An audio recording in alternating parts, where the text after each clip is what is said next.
Welcome, ladies and gentlemen, to episode 2 of the DDT Podcast.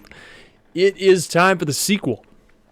And for me, it is not a sequel, but actually the first time I'm really getting to sit down and talk with this person, as you can see by the title.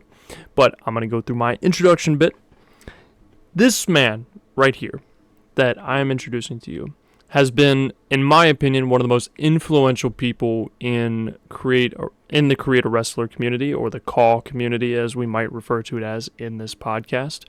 He is an astounding creator, a brilliant mind, in my opinion, and without a doubt, a pivotal pillar in a lot of people's introduction or foundational work for themselves when they try to ask people for help. That is the amount of influence I've seen this man give. And without further ado, I want to introduce him as the man, the myth, the legend, Gex. What's going on, Matt? I just want to say that introduction is very humbling and very opening. You weren't prepared So for it? I thank you for that. No, I was not prepared at all.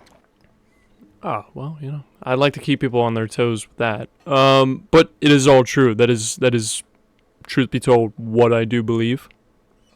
And I'm not just blowing smoke. And that's really crazy to hear. Like, that I'm influential in this community. That's kind of crazy to hear. Well, I certainly have that opinion because you look at places like BlackWire, ZWZ, and several other locations like CWF that you ran, as well as other groups, and you're kind of always a talking point or have always been brought up, and you're always in the donations, you're always assisting people, and it feels like you're always lending a helping hand and putting others first. And I think that has left a strong impression upon me, and I think others would fully agree with that. Yeah, I mean, I had a lot of help coming into the community, so I've really tried my best to pass that on to others, because I didn't learn by myself. Well, I kind of taught myself on some things, but for the most part, I did have help. So I think just passing it forward, that's a good thing. That's fair. Well, like the previous guest, Austin Zero, I did want to ask you a couple questions in this podcast. And what's funny is I had my list of questions, and then I sat down over the past couple days, and I was thinking, okay, what do I want to keep the same? What do I want to change up? So I am going to change or hit you with some different questions if we have time, in contrast to him. But as far as the first, I'll keep it very similar to how he was, or at least the structure with him. What, to you, if you can recall, what was your first memory that you can recall of wrestling? My first memory of wrestling, I have talked about this a little bit beforehand to other people. My earliest memory of wrestling is sitting down and watching a John Cena versus Randy Orton match, and that was like one of my first time watching wrestling. And me and my pap, he made a bet with me. It was just for a piece of candy. I was like 6 or something. I said that John would win, and he said Randy would win, and we sat down and watched, and well, I won that bet. So, but it really just intrigued me and pulled me in. And oh, okay. No, you're good. Oh, no, I'm sorry. I kind of paused there for a second. I don't know why. I kind of just went dead. But yeah, that was probably one of my earliest memories of wrestling. But I definitely have expanded upon more beyond that. Well, with that said, I did want to ask you as well. Were either of those guys, Orton and Cena, two pivotal people within wrestling nowadays and over the past 2 decades, were those two guys who you would say have been the most influential to you? Or is there other wrestlers that maybe you took a liking to very early on or later down the line that have influenced you the most? Okay, so I was definitely a John Cena kid. Like, I was one of the kids always rooting for John Cena. So I guess you could say he was very influential to me. Randy Orton, I always, since I got introduced to Randy and John Cena first as like rivals, they're always rivals in my head. So both of them just work together. But as I got older, I actually watched a couple like compilations or documentaries, whatever you want to call it, and I got introduced to my favorite wrestler today, Scott Hall, Razor Ramon. The one match that really got me into wrestling was the Razor Ramon versus Shawn Michaels IC tag title match. Or not tag title match, Intercontinental Championship ladder match. Yeah, that ladder match, WrestleMania 10. Yeah, hold on. Okay. I'm Yeah. actually getting an interruption. I'm sorry. No, you're good. I can pause it. Yeah, it was Shawn Michaels and Razor Ramon, WrestleMania 10, first ever ladder match. That's really what got me hooked. And a lot of people I know like loved Shawn Michaels for his natural charisma, but something about Razor Ramon just was so good to me. Do you think it was on that note? Do you think it was potentially like the natural charisma, his voice, how he carried himself to the ring, that aura, as people would talk about? Oh yeah, Razor Ramon, like his charisma, the way he carried himself in the ring. I still to this day do his walk with the toothpick just because of how iconic it is to me. Because it just always looked so good when he did it. I admit I've done that before. Like I would just Like, walk and you do the surfer, like throw out the hands, the strut. Oh man. oh yeah, you gotta do the surfer hands. You gotta get low. You gotta do a little bit of a strut. It it's just so much fun watching Razor Ramon and reenacting some of his stuff. Honestly, just rest in peace to him because I was so sad hearing about when he passed. Yeah, I agree. I feel like the imprint that many wrestlers leave cause us to really really hurt when they're gone, even if they've been out of wrestling for such a long time. And that was certainly one that I felt a lot of people were affected by just because he was so cool to a lot of people and impacted a Yeah, lot of the younger I say younger generation, but the newer audience. I feel like we're still hearing about a lot of people that were wrestling from the 60s, the 70s, the 80s, but then you get hit with somebody who passed away that wrestled shoot all the way into the 2010s was on screen. mm-hmm. Yeah, and it was just so sad because he finally cleaned himself up. He was finally able to enjoy his life after a lifelong addiction and just to have heart problems, and it was just really sad. Hmm.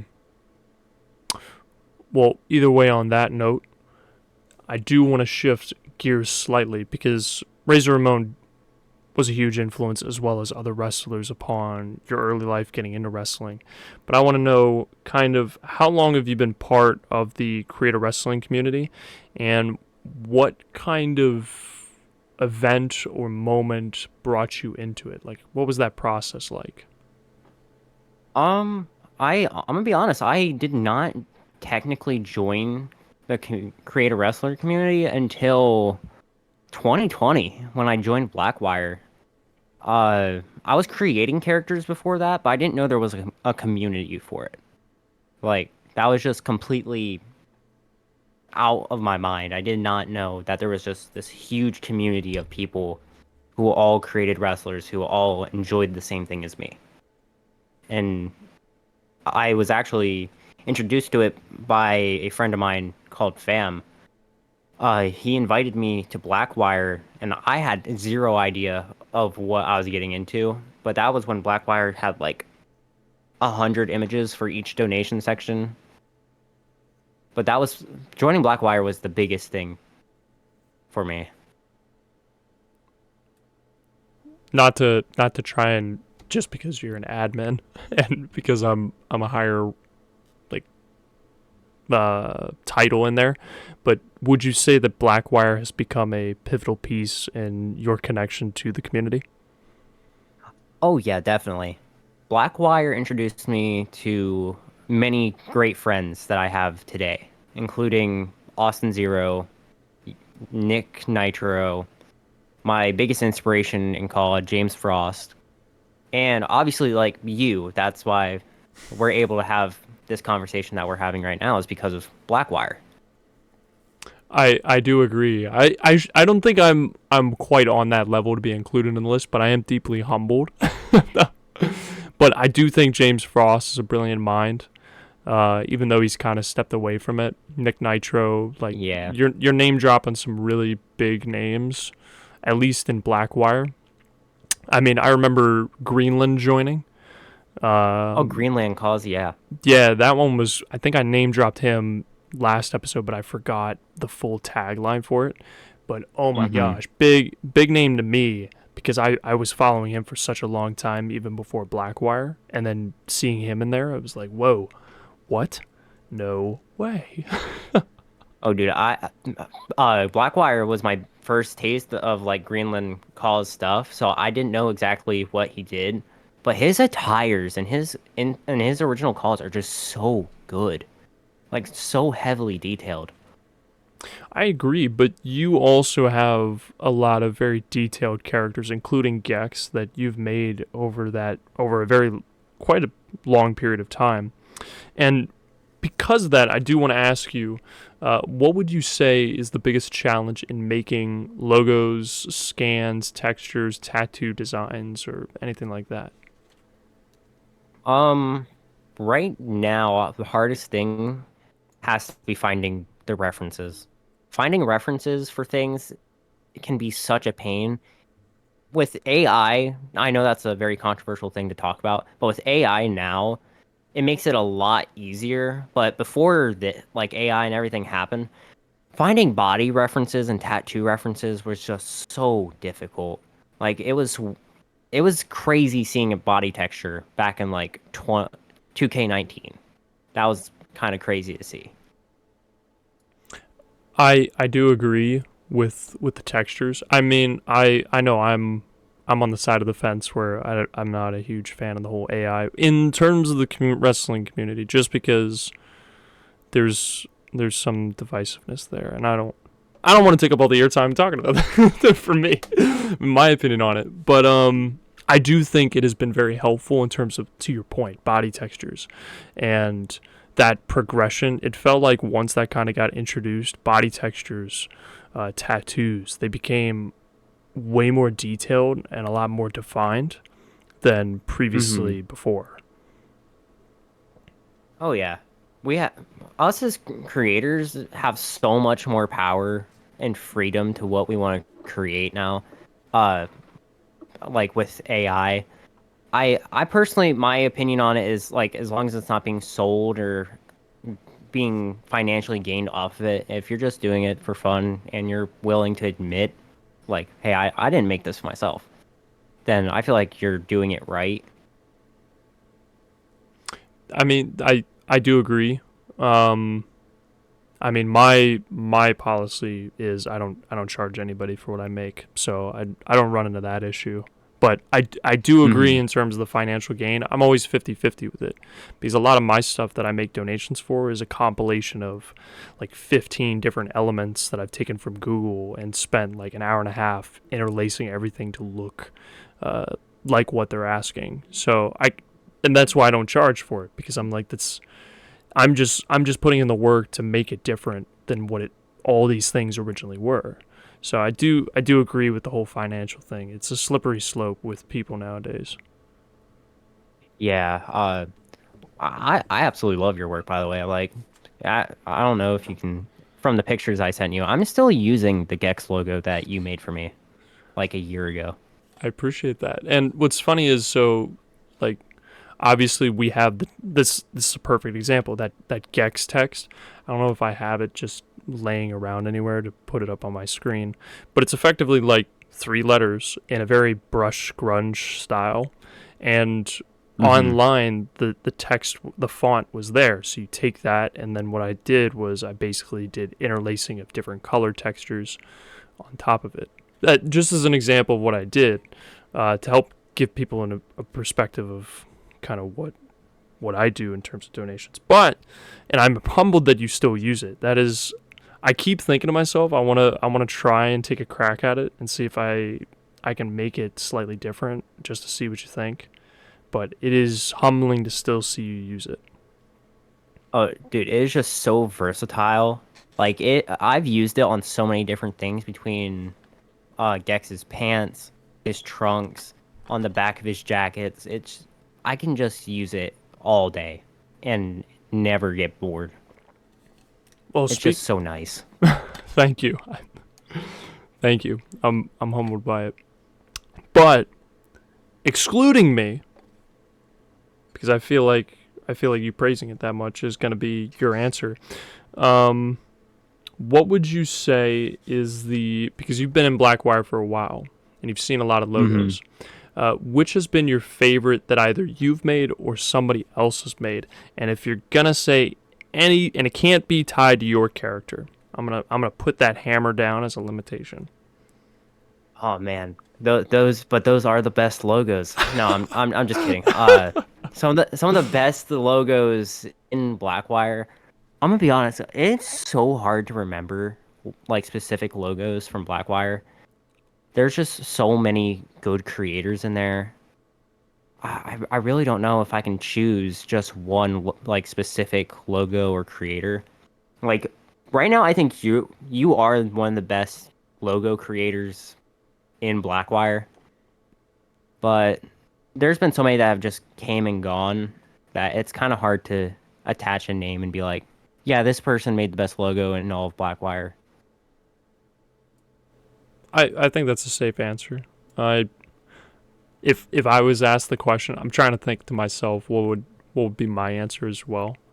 I think it would be a tough choice because, to your point, like, I could name quite a few from you. I could name a few from, if I remember the guy's name, D-Lock made a few impressive ones when he was there, and Nitro's made quite a few. Yeah, there's just a lot of really talented creators, and I'm forgetting people, and I feel so bad. Oh yeah, there's a lot of people that are slipping my mind right now that I know they're in there. So it'll be one of those things we remember after the podcast. We're like, we should have name dropped this guy. Oh man, just oh no. Well, to that point, because you've done so much and you've made so much, what advice would you potentially offer other people who are just starting out in making logos, kind of like what both you and I do? I mean, if the person's still like in school, like in high school and stuff, getting like starting out in CAW, I would definitely suggest taking a graphic design class. Like, even if you're not in school, taking an online graphic design class, it will just completely save your life when it comes to making logos and just understanding design. I definitely agree with that.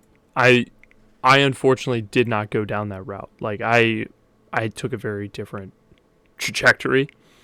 But looking back, because everything I've done is self-taught.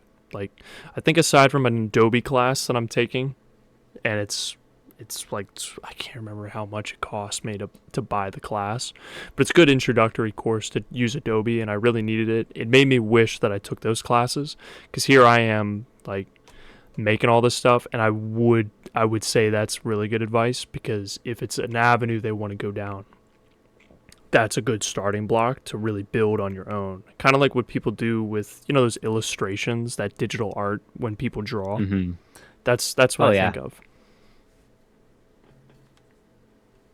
Oh yeah, and digital like drawing and stuff is so underrated to me because I have a friend who does it and he's just so good. I've watched his work grow and he actually helped me with a few things. So I'll probably talk about that in a little bit if we have time. Oh yeah, dude, we're flying through questions. Oh man, I'm just so good at answering, I guess. No, that's definitely it. That's definitely it. I said I was here to have fun, and so far I am. So. Oh, well, that is good. And here I thought you weren't. No, this is the worst experience I've ever had. Wow. You can file the complaint with my HR. That sounds like a lot of work. So this is a great podcast.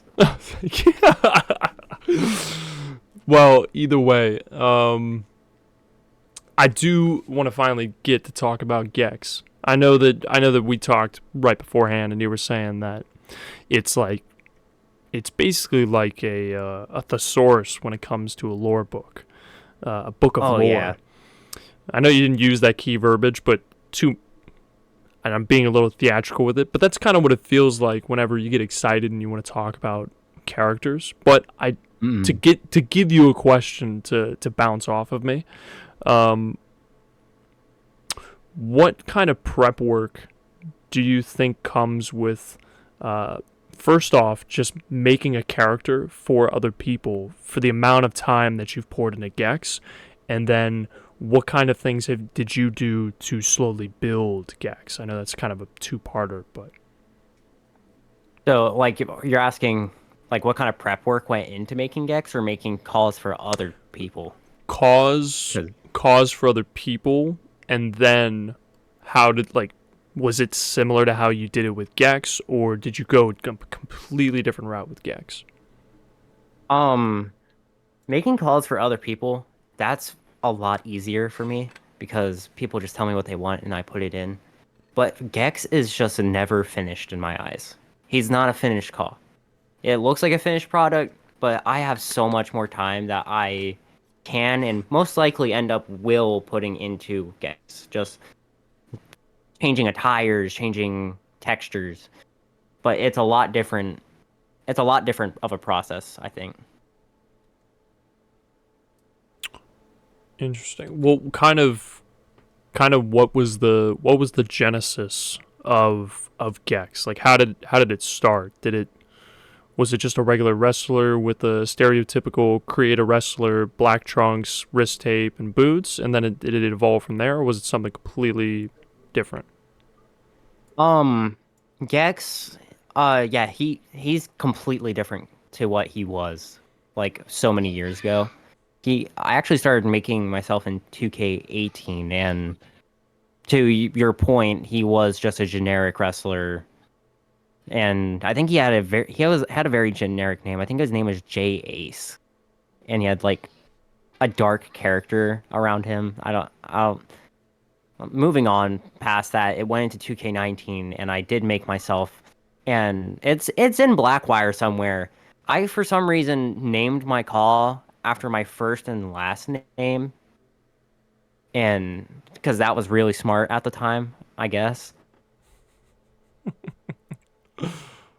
But he had like bleached hair, and he was called the Digital Error King, which is such a bad nickname looking back.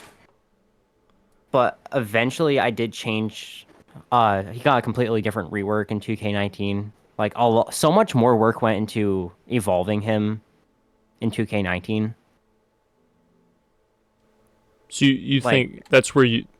Sorry to jump in. That's where it changed from just a generic wrestler. Yeah, that's when I started getting into like gimmicks and textures.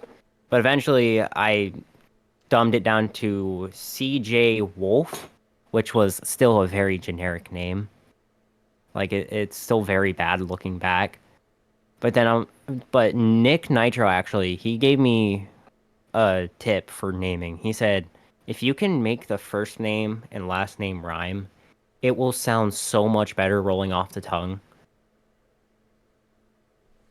Uh, and that's kind of what I did. I chose the name CJ Holiday, which I don't hate to this day, honestly.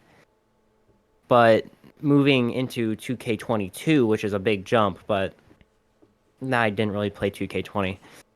Uh, but I went from 2K22, I went completely under a new gimmick with CJ Wilting, which was a heel gimmick. That was the first time I ever thought of myself as a heel. So he had like a skull mask and dark clothing, obviously.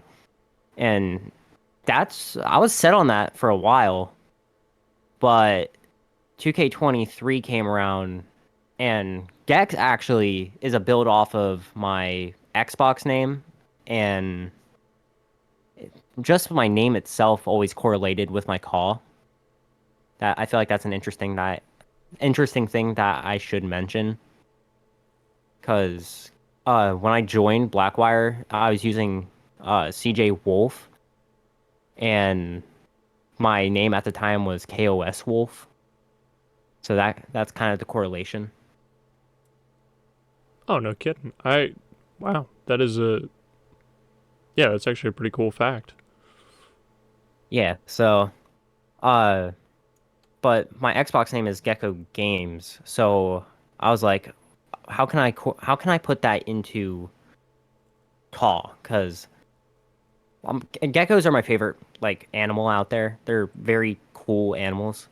So when I first did like IRL calls, my friends on that side were telling me, "Oh, you can mix like gecko and CAW." So I was like, "Okay, I'll name myself Gecko Does Cause," and that helped me get my foot in the door for like Twitter and everything, or X, whatever you want to call it.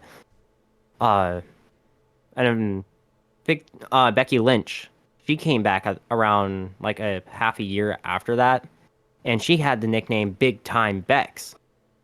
And I'm like, and after she dropped that name, I'm like, okay, I can definitely do that. It was Big Time Gex, but it was Geks.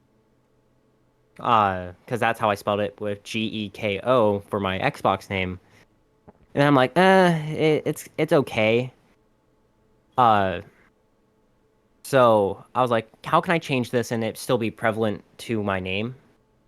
And this is when I found out about Gex, the video game character. And he's a gecko, spelled Gex. So I'm like, okay, so that flows a lot better. Big Time Gex. It looks cool.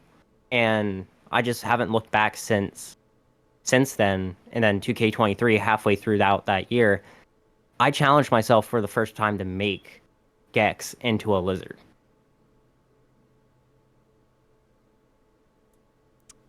And I think you did that really well. And I also like the fact that it went through a large evolution.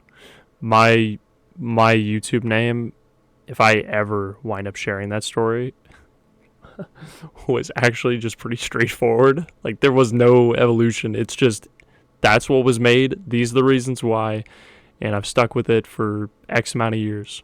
But as far as yours, I like that it slowly evolved and morphed into what it became now. And it's not only turned into your brand, like, it's become your brand, the phrase or the name Gex. I mean, there's people that make jokes in BlackWire, and it's not towards you. It's, what I love is that they're now just like, oh, you feeling Gexy today? You like Gex, Gexy, Gexamillion. Like, it just turns into a walking meme, and it's catchy, it's straight to the point, and it's very funny, to the point where I've always wanted to ask you, what does it take? What do I have to do to be Gexy? because that's the kind of like just fun that it brings with everyone that just has fun with the name, and I think it's so cool. Okay, I'm really glad that you brought that up. I absolutely love what I'm just gonna call it the Gextionary.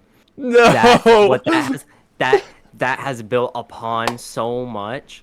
Uh, but what it means to be Gexy in my eyes, since I said it one day and then just it caught on. And in my opinion, my outlook on life is just always being like positive and just happy and being happy with yourself. So when I say are you feeling Gexy, that's me asking like is everybody feeling good? Is everybody feeling happy? Because that's a great environment to have. So other people memeing it and everything, that's just really cool to see in my eyes because to see that people are catching on to that, and that's why I wear such bright colors because that's just my outlook on life. Well, not only the mentality, which by the way I think is a great answer and super awesome to know that because I didn't know that, but what I also think is great about the neon colors, and you might say differently or you might agree, is that it's bold in contrast to a lot of CAW, which I think is shifted towards the dark edgy characters. Oh yeah, I agree. So to me, not only are you doing a bold idea with doing a gecko character, but also just doing the bright colors, which helps you stand out, in my opinion. Wouldn't you agree? Oh yeah, I do that completely on purpose. I mean, Gex, the character is green, yellow, light blue, and purple, but it just nobody's doing neon colors. Everybody's trying to have this dark, mean heel character, but why can't we just have bright colors and look like something out of either like the late 80s, early 90s and just look fun?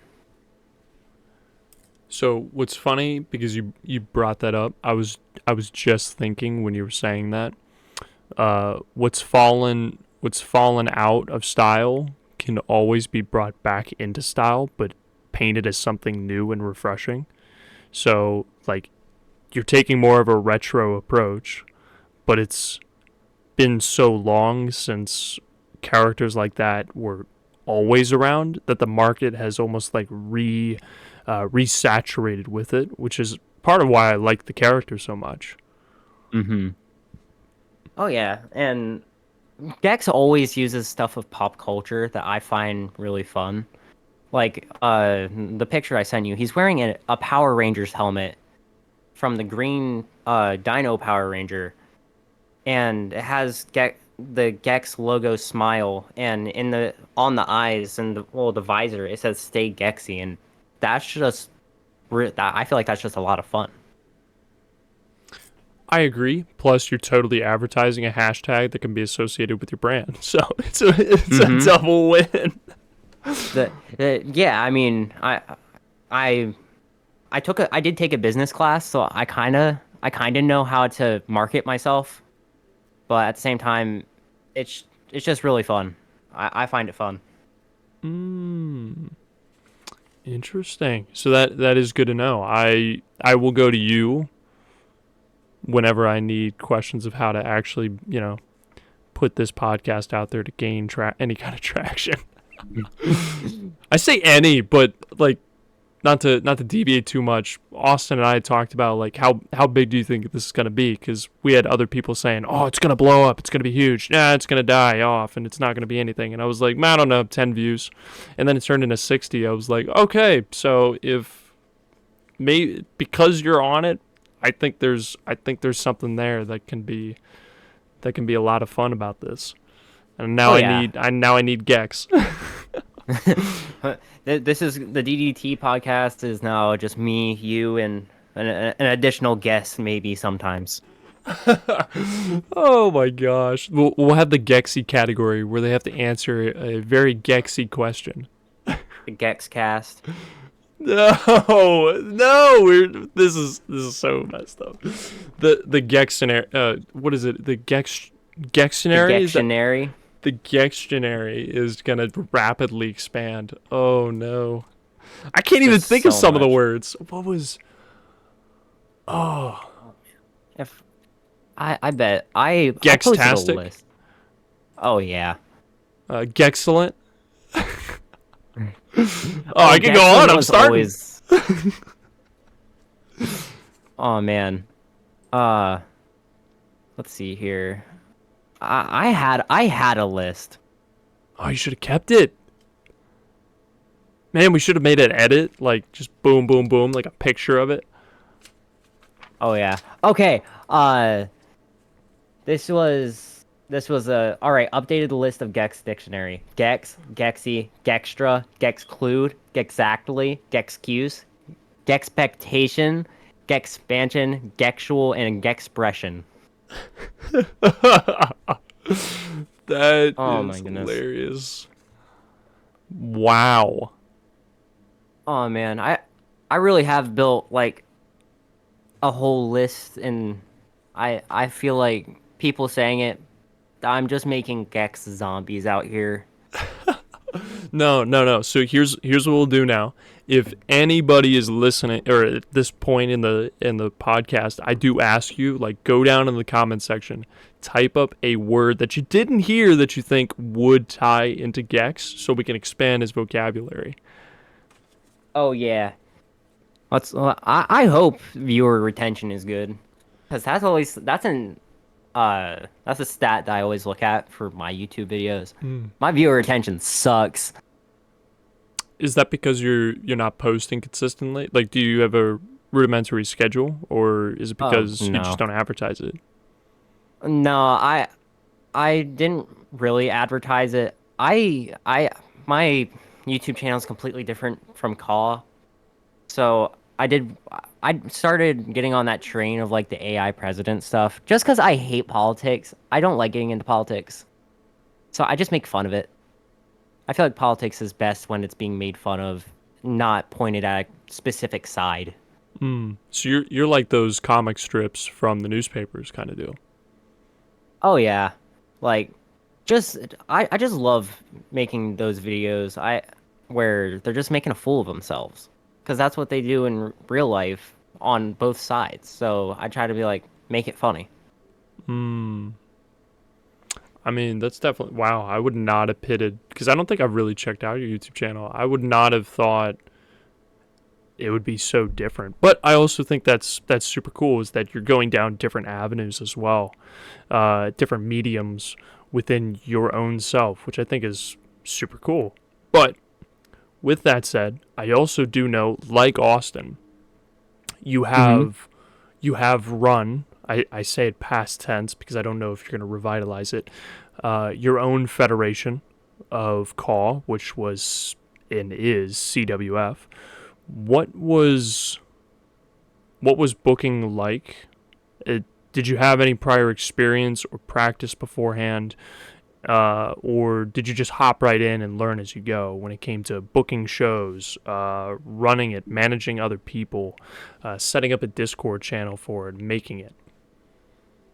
Okay, so that's also really interesting because what people don't really know too much about me is back in I said I didn't play 2K20 a lot. I played a lot of 2K20 because I was put into the PvP community. And that was actually back in 2K18 where I got into the PvP community when stuff was on Xbox clubs, which nobody uses anymore, by the way. Uh, and then I got introduced to Discord, and that's kind of just where it grew from there. But then I learned how to make my own servers, and I learned how booking should go, how promos should look. I that's something I really like about myself is that I can cut a promo, and if people can't cut a decent promo, that just drives me away from wanting to book people. It's a long process of, and with call it's a lot. It's sort of different because you don't want to book people wrong, because then they look at you different, and you don't want to make their call look like a fool or else. And, like just it's just a lot because like especially if you have people that are popular in the community, they're going to attack you for not booking them popular. It's just it's a whole thing. So that is a very interesting take to me, because my approach is basically,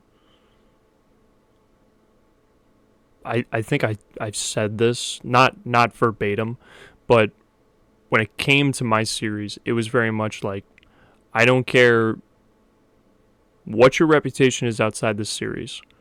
I am operating in the assumption that nobody knows who you are in terms of my audience. So therefore, I'm going to treat you like a new talent, and we'll book you accordingly. It'll be based upon a lot of things, but what ultimately do you want to tell a story for?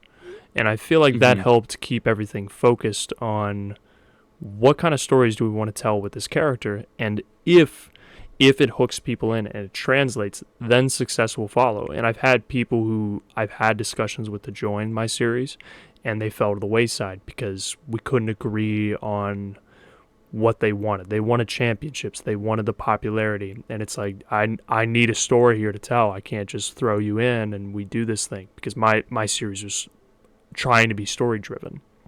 So I understand what you're saying, where you're trying to wrestle with some people's credibility, especially if they're well known. You don't want to treat them wrongly, or you don't want to book them in a way that doesn't highlight the strengths of their characters that are there, and you don't want to mishandle it to help and offer that up. Yeah, I don't like just booking people because they're popular. That's just a really big thing for me. Because those people that are popular, if they join a smaller fed, they'll just drop them off and be like, eh. So I'm like, eh. I mean, how can I book somebody that's popular, but they're not willing to promote? They're not willing to promo. Like it. I like giving the energy that people give me. And that's kind of why CWF hasn't worked out, because people, I like to think that, especially this past time, I was putting a lot of energy out, but just wasn't getting the same stuff back. And that might be because of the stuff that happened the year prior. But it was just like a chore at some point where I realized that I need to focus on real life stuff rather than a fed. That ending there where it starts to feel like a chore, I certainly agree. You never want something you're passionate about to become a chore, regardless, because ultimately, for the most part, like, you and I work, like we work jobs. I don't want to go home after a long day of work and feel like I'm doing a chore again. Oh yeah, and it's not like, doing laundry, doing all these other day-to-day tasks, like making dinner, like setting the table, cleaning off this stuff, that stuff. Like I already these are things that are already being done. I don't want the hobby to feel like that either. So I definitely agree where it becomes a labor, and also a time investment, to your point. It's always a challenge. Yeah, and time is just something I really don't have a whole lot of. I mean, I go to work at 3:30 in the afternoon, but I'm off at around midnight.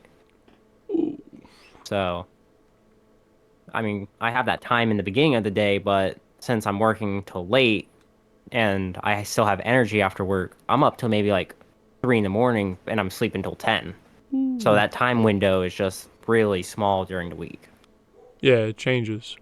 I've had a similar schedule beforehand, several years back, and I sympathize with my point.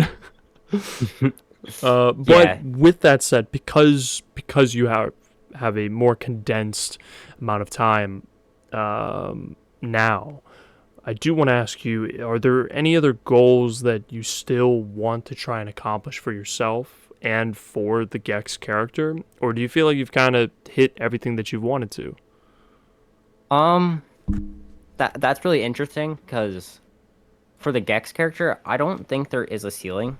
I don't think there is an end, really. I feel like I could always always evolve Gex. I feel like I can always go with him, and I've done it before to the point where if I get bored of using a certain character, I can always just swap it for a little bit and then come back and it will feel refreshing again. But a goal, I feel like, on Twitter, I have like, we hit 1.7K yesterday, which that was really cool. We went down by 5 followers, which kind of sucked, but I can always end up getting that back. But my biggest goal, I think I want to hit 2K on Twitter before like I ever say, I'm kind of done with CAW. So first and foremost, I did not even know that you had that kind of following. But to be fair, in my defense, I have like no social media. So Yeah, that's why you're my favorite lurker. Oh, thank you. You're just always lurking. So for those who don't know, and I think I made a reference to it with Austin, I am notoriously known for lurking in the sense that I keep tabs on Discord. Like, I will turn off my phone for like an hour, and then when I turn it back on, I've got like 50 notifications, and I'll sit and if I fall behind on something, I'll just read it. Like, I'll read what people say. Like in BlackWire, we have those discussions where you can talk about wrestling, and I'll just sit down and I'll read what other people think, and you have time to really stew and think on their perspectives, and you gain a lot of insight into the community. So I enjoy that kind of aspect. And to me, I'm like, man, I only enjoy posting the artwork I make on my business account on Instagram and sharing and making logos. So for me, I'm like, aside from that, like, my personal life is my personal life. I steer away from sharing anything about it because I want to enjoy that, regardless of what kind of popularity, if any, I reach, because I enjoy that part of my life. I like a good balance of everything. Like being anonymous a little bit. Yeah, and that's why I'm a good lurker, because my priority is trying to be anonymous, but still trying to be a friend and good to everyone that I interact with. Yeah, this was probably the best arranged podcast that took place within like 5 messages. Did it really take that much? Like, let me read back. You sure it wasn't like 3? Well, if we're not counting me reaching out, 1, 2, 3, 4, 5, 6, and then that was all on the day that we arranged it, and then we had messages today, and that was it. Yeah, because I was running late. I was being a bad host. No, you said we'd be ready to go by 4 o'clock, and you got in here at 3:57. So That's true. That's why I gave that like medium of 30 minutes. Was like, maybe if some shenanigans happens, I can still make it. oh yeah, because I had to figure out stuff too, because I couldn't find my headset at some point, and well, it was dead. So that's terrifying. That happened before the recording. So me, I was like scrambling and almost had a heart attack because I misplaced my notes on my questions. I'm like, what? Oh no. No, literally. But yeah, I think that's an interesting. So you basically want to grow your brand up to 2,000 on Twitter or X. Is that correct? Yeah, and eventually I just want to break out of the ceiling that is CAW, because I just want to get into this. I like playing other games. That's the thing. I like making content on other stuff, but I know that's not going to do as well on Twitter than it does on YouTube, because YouTube, I get a good amount of views on YouTube compared to getting any interactions on Twitter, which sometimes it feels like my account's dead. That's fair. But so do you feel like there's a glass ceiling on any kind of social media platforms that you're on? Like, it feels like no matter what you do, you just can't break through? Honestly, it's only on Twitter because that's where I'm most active. Like YouTube, a video can blow up on YouTube so easily compared to a tweet. Because I feel like there's just so many less people taking the time to make videos compared to just typing out a tweet. That's... But like... No, you're good. Go ahead. Sorry. I didn't. I realize I keep cutting you off. You cut me off. I feel like we're good on being linked up on when we want to talk. I just want to say that the president video that I posted, it's got 1K views now, which I just checked. So that's cool. Wow. I could maybe count. So, like, if the funny thing about YouTube is, if we're talking about my quote unquote peak of viewership and activity, it would have been back in 2016, because I put out my first ever Matt King video, and that racked up, I think, like 26,000 views. Haven't hit anything since. I could count maybe 50 videos that have reached 100 views, and that would probably be the average. Like, I'm lucky. That's going back to expectations. That's why it's like, what kind of views am I going to get? Probably not much, because I don't average that. I average like about 10 views a video. Not that I'm complaining. Like, I do it because I love it. You see my schedule, I just post whatever and make whatever videos I feel are compelling to me. And if people want to watch, more power to it. I hope that whatever I make, somebody else enjoys. Oh yeah, that's always like the thing with making content, is you always hope it's something people can find entertaining. That's true. But with that said, do you think it's a greater challenge to be a CAW creator or a YouTuber? Yeah, I definitely think it's a greater challenge to be a YouTuber. Being a CAW creator, I feel like it's not hard to get into CAW.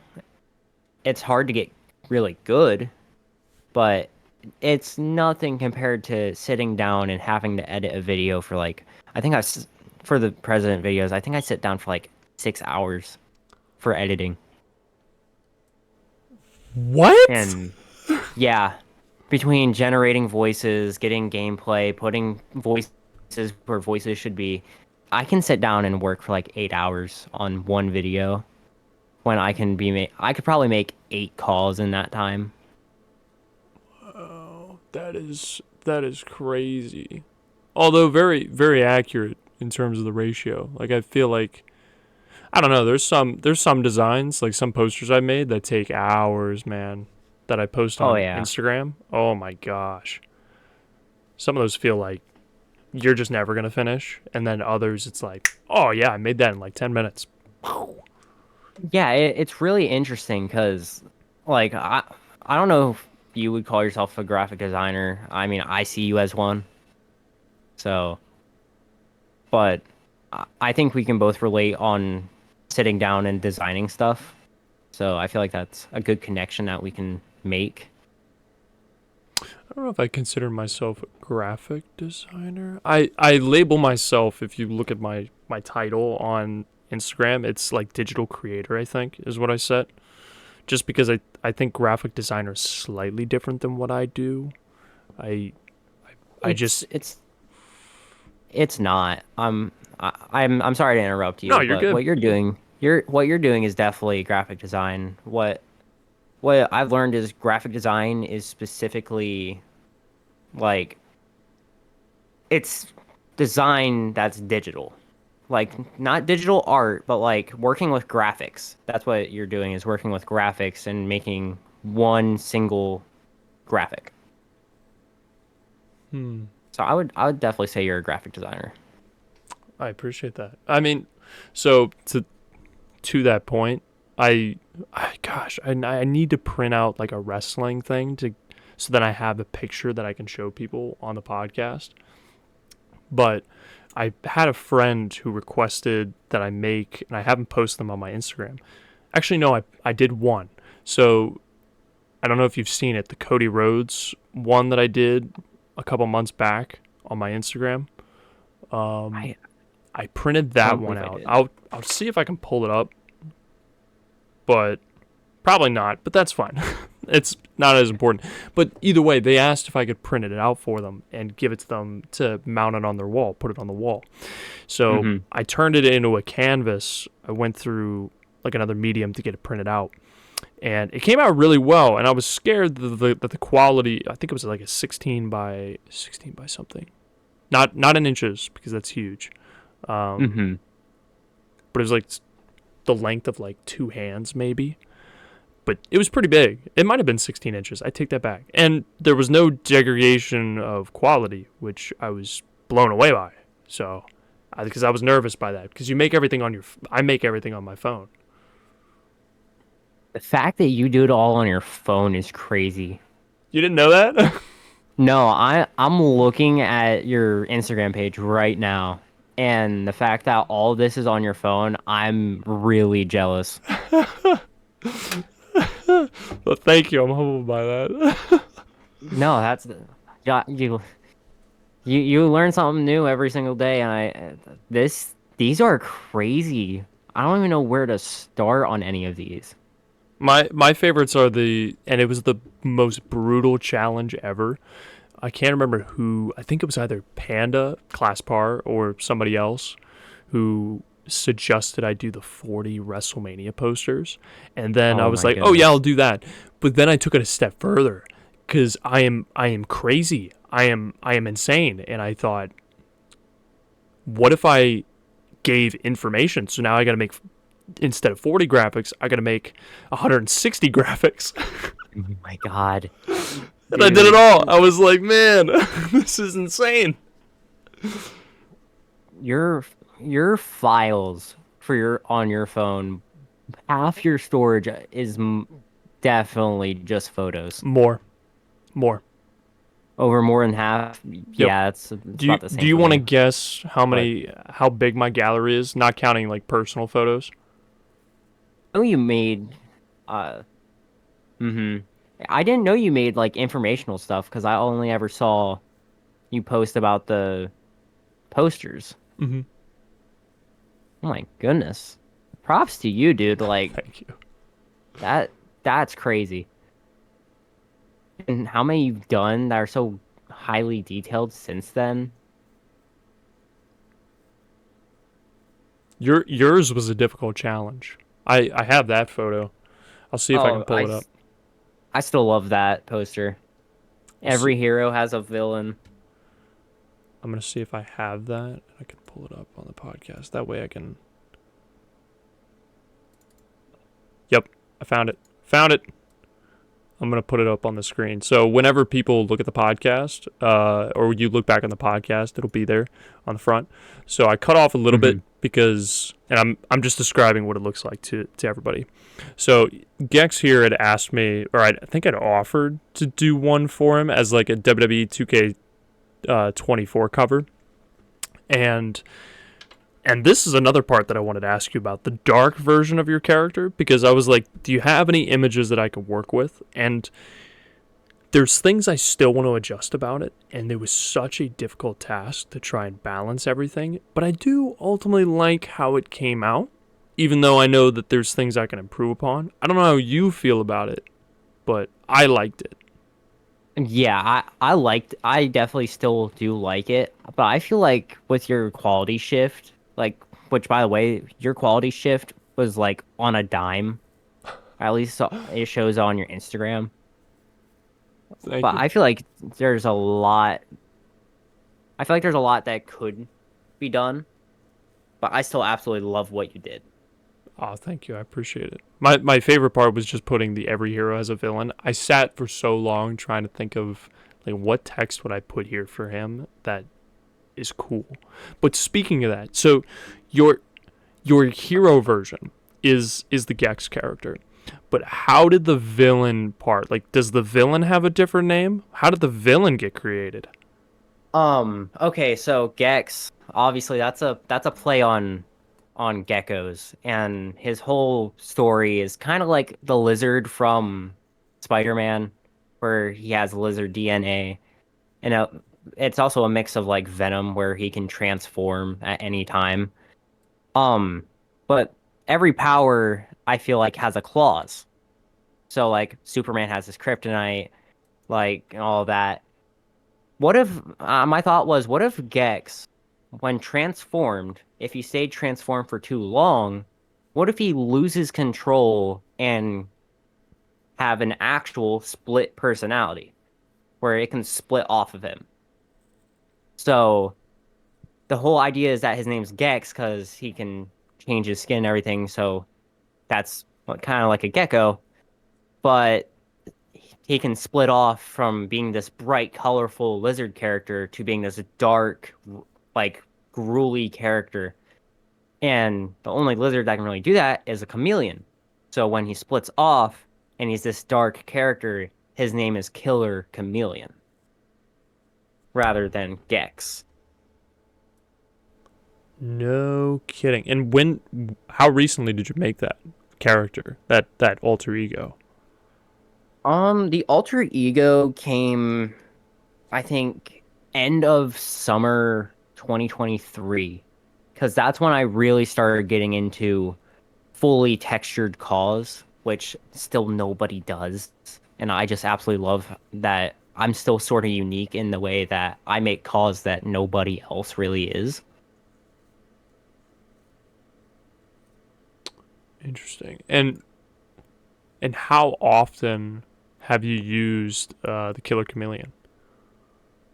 Killer Chameleon, like in Feds, not really. I mean, CWF's first show back, I used Killer Chameleon and he faced Gex.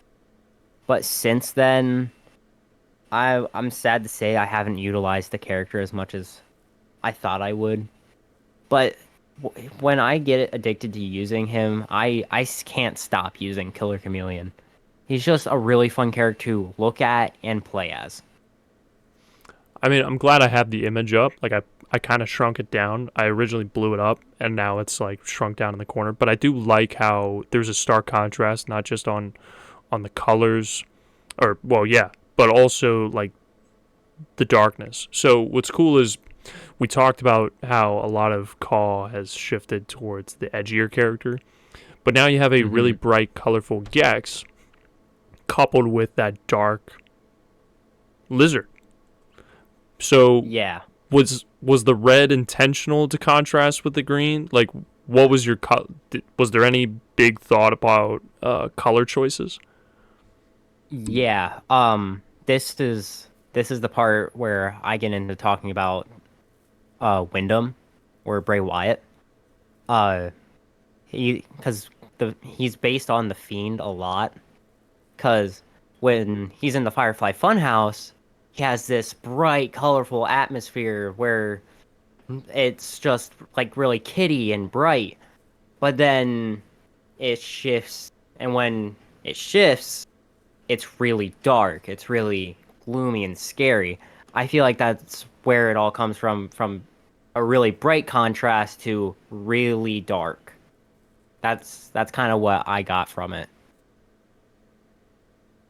And I like that it creates a whole new layer to your character. Like you've already taken it one step into a very unique avenue with Gex, and now it's almost like you've added so many layers that can be added, not just into the character that you can use in any situation, but you also have created way more lore that you can just add to the character to flush things out if you so choose.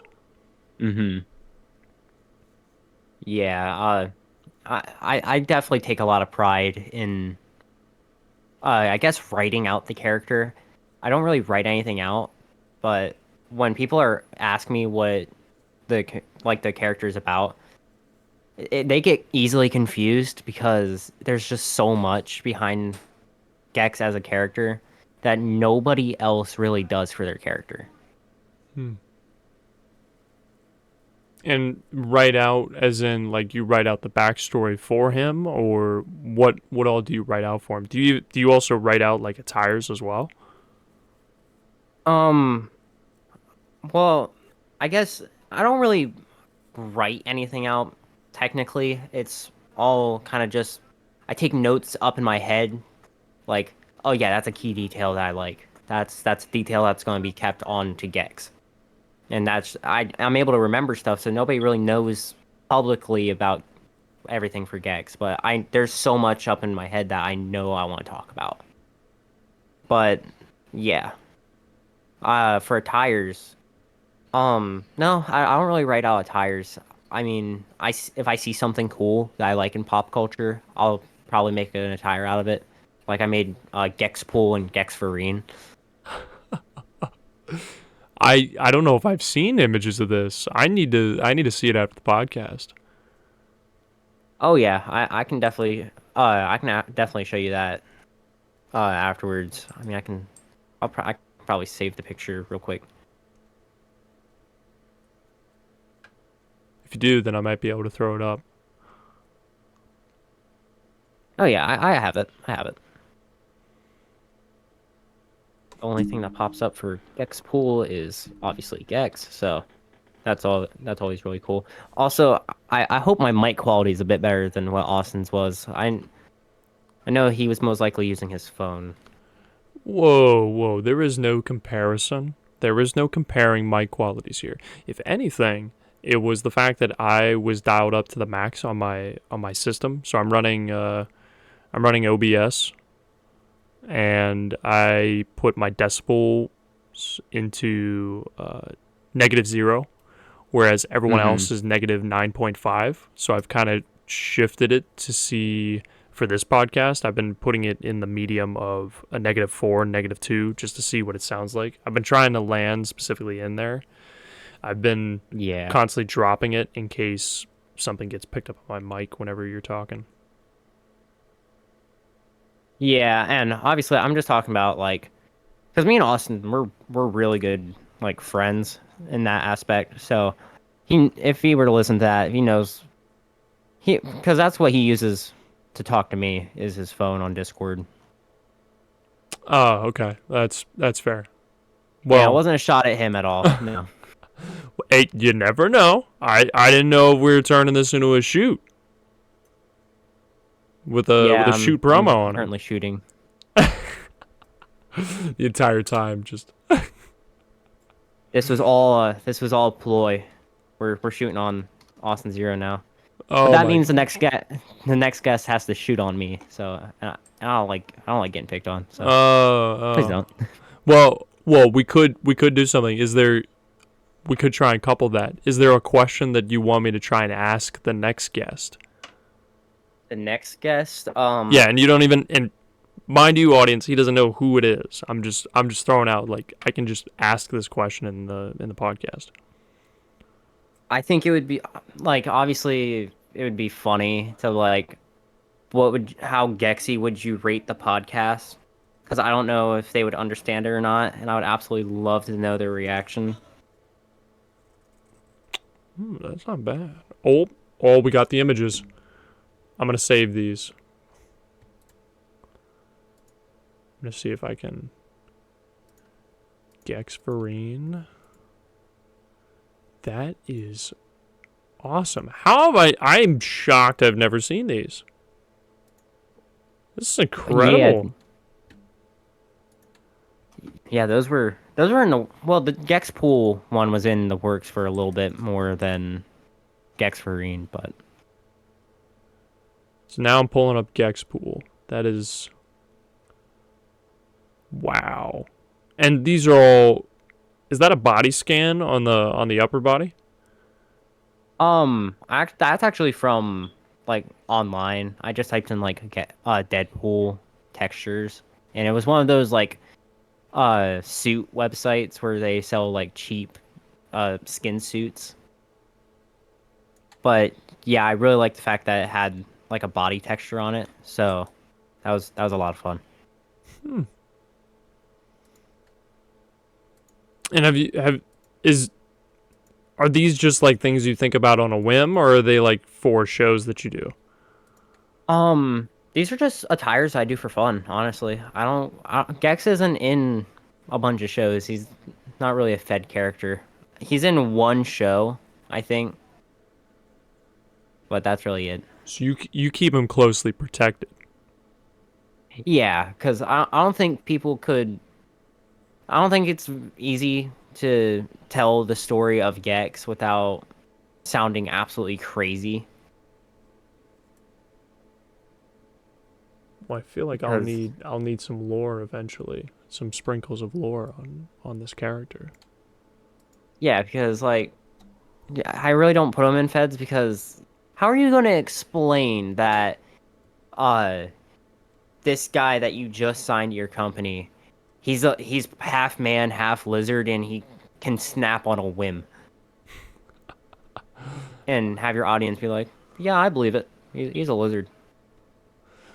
Well, there is, so yeah, you gotta think, especially as a if you're trying to write. I think one of the biggest priorities would be finding a show that would, number one, not just take it seriously, but treat it seriously. Like, this is part of the show, kind of like The Undertaker existing. Mm-hmm. Like, that level of treatment, to where, not in terms of booking, I mean in terms of people reacting to it like this isn't a joke character. Like, this is something it just is. You have to accept that. But I feel like this could work for a younger and an older audience, in the sense that I think people are willing to suspend their disbelief on this character. Yeah, and in my early promos for ZWZ, the bright colors and everything, that was all like catered for, like, oh yeah, kids see bright colors, they see the guy win, they like it, they cheer. But it's also catered towards a more mature audience, because in the promos, in the beginning, Gex was trying to overcome being different, like overcome his abnormalities, where he is able to get over himself and accept himself for what he is and embrace it, and just embracing his differences to be able to be a better competitor and a more confident competitor. That's how I originally wrote him, and now that like arc is done, I can kind of continue to purvey that message to a broader audience. With that said, we are running overtime from the. Oh no, we've for my queue. No, you're good.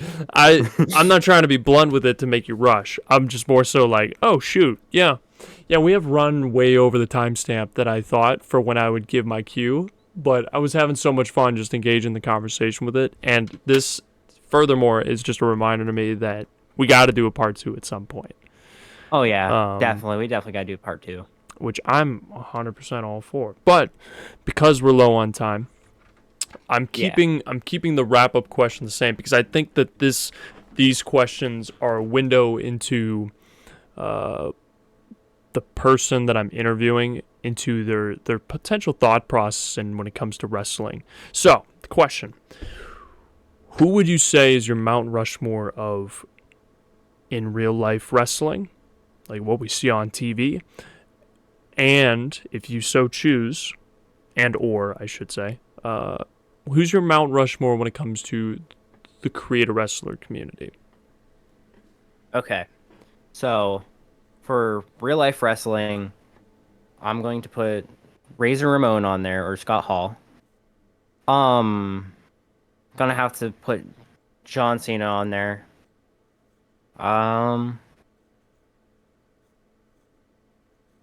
Bray Wyatt, definitely. And probably Stone Cold. That. How many people? Is it like a top 5 for Mount Rushmore? I completely forget. Mount Rushmore is 4 faces. Okay, it's 4. That's but that's my Mount Rushmore. That would be it's 4. Don't try and confuse me. Confuse me. I'm just glad to know that we were both equally like stumped on that. No. Now that I think about it, it's Washington, Jefferson, Roosevelt, Lincoln. Like I had to just reaffirm that in my mind, because I knew those 4, and then I was like, wait, he's trying to add a layer of deception where I'm thinking it's maybe 5, but it's got to be. I'm constantly in character. You're constantly. So, do you mind if I ask why? Like, why Razor Ramon? Why John Cena? Why Bray Wyatt and Stone Cold? Why Razor Ramon? I'm gonna be honest. He's just one of the coolest in my opinion, he's just one of the coolest wrestlers to do it. So, and he easily had the biggest impact on charisma with Gex, and that it was just there's just a lot to be inspired by. Now, John Cena, he's my first memory, so he's very prominent in my wrestling experience. Bray Wyatt, I've talked about him a lot so far, I think, on this podcast. He was a very big inspiration to me, and when I tell you I haven't really ever cried about like a death in wrestling other than like Razor Ramon. I haven't really had like cried. But I could not stop crying when Wyndham passed. And that was a very rough time for me. But and he had I made a tribute tattoo, and he's literally on the back of Gex. That's a tribute tattoo that I made. But Stone Cold, he's just the guy that was so cool in wrestling. He had charisma, he could talk, he was anti-authority, which looking back now he's probably right to be, but he was just the guy that everybody thrived to be. The guy that wants to yell at their boss or just chew somebody out without any real worries about it, and he just was so cool to me. But not like Razor Ramon cool. That's a different thing. It's a different level of cool, you mean? Mm-hmm. Whole different, completely different levels. And well, I think all of those are great picks. I mean, and all great reasons why. I think each one of them had left and has left their own mark on the business for the better when it comes to wrestling.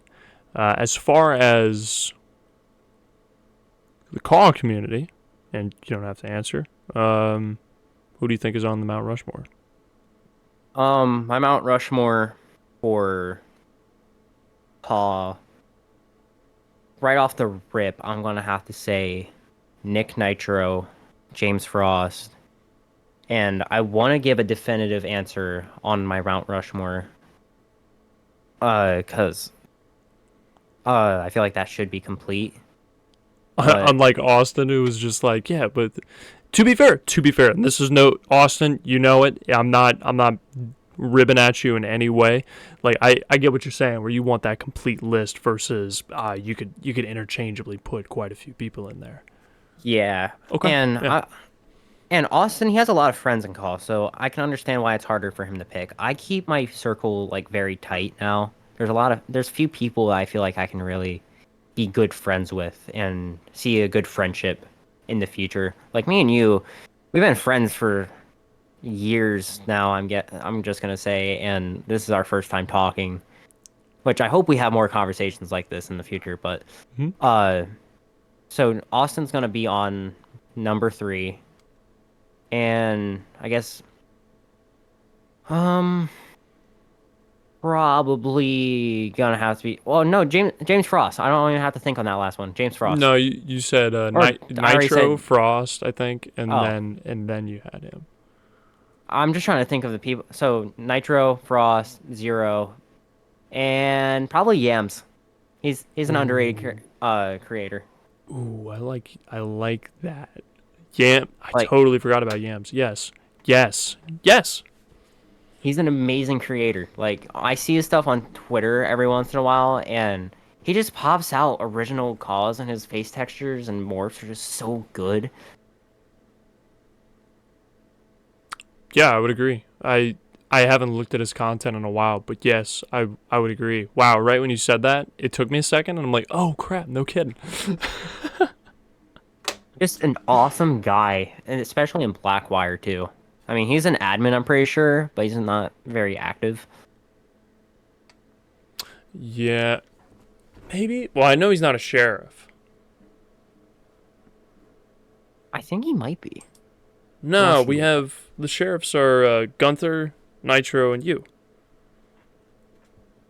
And then you have Frost, who runs everything. No, Yams. I think he is. Pretty He sure. might have the cool label like me. No, Yams is a sheriff. I just looked it up. Oh, no kidding. Oh shoot, Yeah, when he's a did he sheriff. get it? Last time he posted in BlackWire earlier this year. Ooh. It's both vague and mysterious. I like that answer. Wow. That's crazy. Oh yeah. I've had split requests to make me a sheriff, and I'm like, I'm lurking either way. Just word of mouth gets around, and eventually you'll just become a sheriff. I mean, I was saying I should be a sheriff for a very long time, and it only took I think I hate saying his name just because like the controversy that came with it. D Lock put in the word for me to be sheriff, which I still can appreciate, but I definitely think it was a right call because I think I'm really active in BlackWire. I think you are. And for anybody wondering about D-Lock, I'm not going to go into it because I don't want to bring up any kind of drama. I know that there's a divisive line between what everyone's opinion is of D-Lock, but I've seen what caused it because I was privy to it, like people informed me, and then I also know what the person has been like towards me. Yeah. So I just have chosen not to take a stance on it, except for like whatever drama it is. I'm not going to talk about it here because that's not what this is for. Yeah, and I'm not gonna like come sit here and completely bury him because like the guy taught me a lot. He taught me a lot on tattoos, and he helped me get my PC and what it is today. But I can't, me personally, I can't excuse because I don't like getting lied to, and I feel like I was a lot lied to by him. So that's the why I take the stance that I take. Fair enough. And then, so one final question. I know the Mount Rushmore was kind of supposed to be it, but just to get it on back onto what this podcast is about, or this episode, which is you. What would you say is the biggest piece of advice that you would want to share with other people yourself? Like, what would you want to pass on to somebody if they're listening to this podcast? Just like in any category, or does it strictly... we'll stick with wrestling, like the CAW community. But if you want to broaden it as like a part 2, go for it. Biggest advice I can give is staying consistent and being in touch with the community. That's my biggest thing. If you're consistent as a creator, people are going to catch on very quick. And if you're in touch and keeping up with trends, you're going to do just fine. And did you want to preach about life, or? My biggest thing in life is just staying positive. No, that was your chance to say staying Gexy. Oh man, I mean staying Gexy. It's the same term. Just stay Gexy. Like just in life, just always be Gexy. Yes. Strive to be Gexy. Yes, that was a Gexcellent answer. It was very Gexcellent. Well, either put that way, in the Gexopedia. Oh yes. So actually there was one more question. Where can everyone find you, Gex, if they want to try and stay in touch, if they want to follow you, if they want to hear more from you? Where can they go to find you on social media? On social media, if you want to find me, if you want to find my CAW stuff, it's Big Time Gex on Twitter or X, if you want to call it. For real life stuff with me and my personal relationships, you can find that on Instagram at Big Time Gex.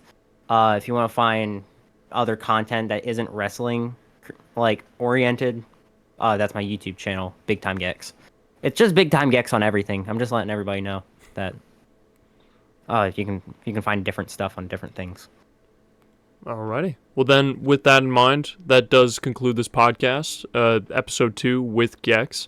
I greatly appreciate you taking the time out of your busy schedule. I know you've been very busy to do this with me, and I look forward to the many conversations that we can have going forward, and probably more than likely a part 2 as well. But with that in mind, ladies and gentlemen, thank you so much, not just to my guests, but also to all of you who tune in. Leave a comment down below again on whether or not, or if you have your own Gexy word to add to his Gextionary, or just what you think of the podcast, suggestions on how we can improve it, what potentially if you want to be a guest, reach out to me, and then we can try and see if that's something that can work out. But either way, thank you so much for watching. Leave a like and subscribe to the channel, of course, if you choose. But most importantly, and as always, Mad Army, I wish you all a wonderful day, and suit up, Mad Army. I'll see you all on the next episode of the DDT Podcast. Bye!